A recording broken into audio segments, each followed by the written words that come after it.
Minasan konnichiwa. Welcome to Javas in Japan, Jin Japan podcast, a podcast about Japan, my travels, and life every 2 days. Great! Subarashi! And right now, I'm in Shoudo Island. When you look at the kanji for that, it's Little Bean Island. And it's the 19th largest island in Japan. Yes, there's a lot of islands. And Syoudo is in the Setonaikai, what's in the ocean region between Shikoku Islands and Honsyuu. And this is located in the ocean just between Kagawa and Okayama Prefecture, so in between those two. I stayed on the island for a few days now, so I'm going to do several episodes about my stay on the island. First up, we'll talk about a little how you get to the island and some basic things around the port, what a good, go and see. So enjoy. So first up, we're going to talk about how you get to this island, Shoudo, Little Bean Island. And I got to this island from Takamatsu City. It's in Kagawa Prefecture in Shikoku Island. So taking a ferry from that port, it takes about, 50 minutes? It wasn't too bad, it was a nice ferry journey, and it only cost around 750 yen, which is really cheap. Like, ferries in Japan are pretty cheap. So that's about like $7, right? It's pretty cheap, right? This brings you to Tonosho Port. This little port town. When you arrive, you see a massive golden olive reef. This island is actually really famous for Japan for olive production. Olive grease. Yeah, it's like a little grease island, really. I'm going to talk about more of that in one of the future episodes, because I visited one of these olive gardens. That's it for next time. But first up, when I arrived at the port, I need to go to the place where I was staying. So at the moment, I am an address nomad. So address is a company in Japan where you can literally live in over 200 houses around Japan just for a week. But it allows you to see a lot of Japan, meet a lot of great people, and stay in a lot of lovely places. Address, there's 2 houses in Shoudo. The first one I stayed in, is in the port town of Tonosho, and it's actually right next to a really famous temple called Saikouji. And how do you know this one's famous? Well, it's on a little hill, and it has a 3-story tower. So the Japanese style, like red Buddhist towers you see quite a lot, it's just on a little hill, so it's basically like the symbol of the city, really. You can always get around the city if you can just see that tower, right? You can always locate yourself, never get lost. And actually, from the window, from where I was staying at, I could see this tower. It's that close. And this is actually an area called like the Maze Street. It's like a bit of a maze, this whole area. Like all houses built in random places, like winding roads you can get lost down. Having a big sort of tower temple above is really helpful. And interesting enough, this tower is only actually 48 years old. It was built for the 400-year commemorative ceremony of this temple in 1975. So as Japanese towers go, it's pretty new.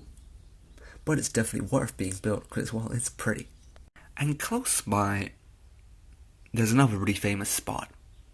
It's a must visit if you're a couple, if you want to come to this island, and that is Angel Road. So I talked about a place, Angel Road, in one of the previous episodes when I was in another island called Oshima, and there was an Angel Road there, and this is very similar.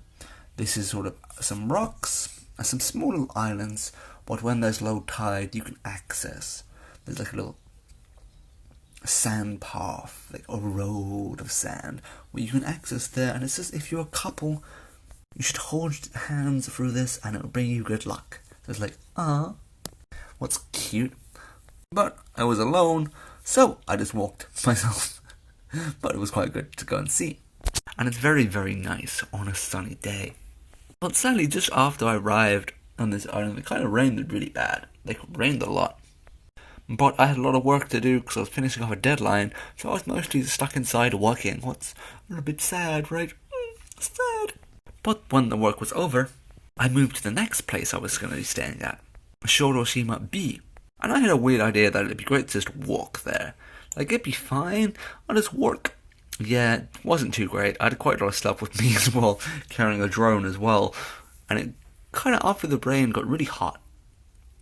And it was like an hour walk carrying all my stuff. And sadly, being this on an island, and the place I was going to was actually one of the remote end tips. Like if you look at the island, it looks like a little, say a flea.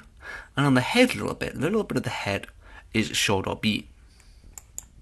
In a little part of a sort of fishing village, where there's not really any shops. There's no shops there. Just this house. But it's a nice little area if you want to escape and see some nice seaside views. And there's some nice beaches around here. So I walked all the way there through the heat. And when I arrived, I was like, well, it's a super nice day. I might as well just go for a run. Like, even not being tired at all from just carrying stuff for an hour.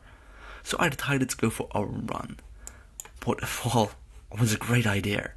Because going round back the other side of the island was a good 45-minute run. I get to a place called Sane. So, like the heavy rock. And this is a big rock on a mountain. So a little bit of history about this island. This island used to be really famous for quarrying. Quarries of rock. Especially for rock they wanted to build Osaka Castle.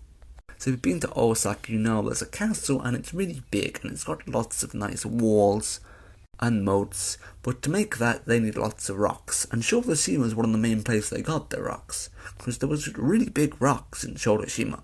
And once it was complete, the local people were like, well, we found this really, really big rock. Let's stick it on a mountain. And this became Sane. And oh my god, they were right to stick this rock on a mountain. Like, the view is amazing from this place. Like, this is sort of power spot, you would call it. Like, energy.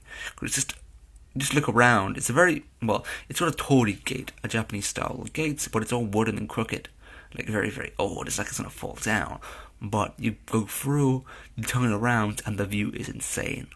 Like, it was a perfect sunny day, and close to sunset as well. And you can see the whole area. So it's just such a worthwhile visit if you are on a sunny day. And that is where we're going to end today's episode. Well, I talked a little bit about my first few days in Shikoku.